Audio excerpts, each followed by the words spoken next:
Bonjour à chacune et à chacun. Nous voici arrivés au terme de ce partage autour des différentes images de la parole de Dieu.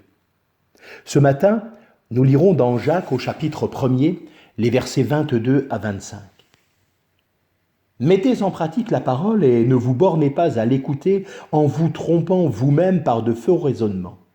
Car si quelqu'un écoute la parole et ne la met pas en pratique, il est semblable à un homme qui regarde dans un miroir son visage naturel et qui, après s'être regardé, s'en va et oublie aussitôt comment il était. Mais celui qui aura plongé les regards dans la loi parfaite, la loi de la liberté, et qui aura persévéré, n'étant pas un auditeur oublieux, mais se mettant à l'œuvre, celui-là sera heureux dans son activité.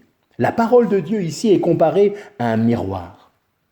Un miroir qui nous renvoie notre image et nous fait voir ce que nous sommes aux yeux de Dieu. Pas à nos yeux. Ce que nous étions avant, morts dans nos fautes. Ce que nous sommes maintenant, rachetés par grâce, lavés de nos iniquités, devenus enfants de Dieu.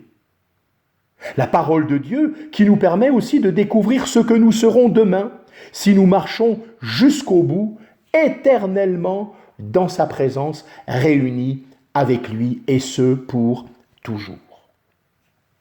Nous achevons notre parcours avec une lecture dans 1 Pierre au chapitre 2. Le verset 2 nous dit « Désirez comme des enfants nouveau-nés le lait spirituel et pur, afin que par lui vous croissiez pour le salut, si vous avez goûté que le Seigneur est bon. » La parole de Dieu, le pur lait non frelaté, un aliment complet qui assure la survie, la croissance de l'enfant de Dieu.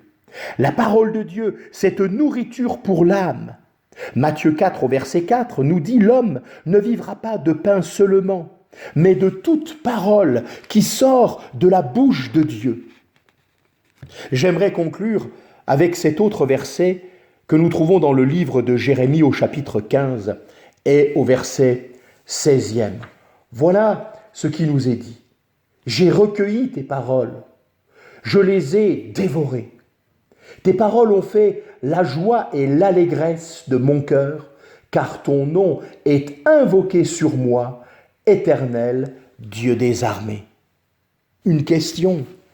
Quel prix a la parole de Dieu pour chacune et chacun d'entre nous? Écoutons encore. J'ai recueilli tes paroles, je les ai dévorées. Elles ont fait la joie, l'allégresse de mon cœur, car ton nom est invoqué sur moi, Éternel, Dieu des armées. Oui, que cette parole soit toujours pour chacune et chacun d'entre nous, cette nourriture après laquelle nous aspirons, après laquelle nous soupirons, que nous ayons toujours faim de cette parole, afin qu'après l'avoir dégustée, nous puissions en connaître tous les bienfaits pour notre être entier, corps, âme et esprit.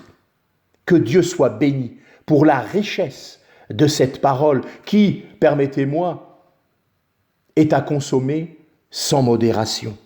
Que Dieu vous bénisse richement, chacune et chacun.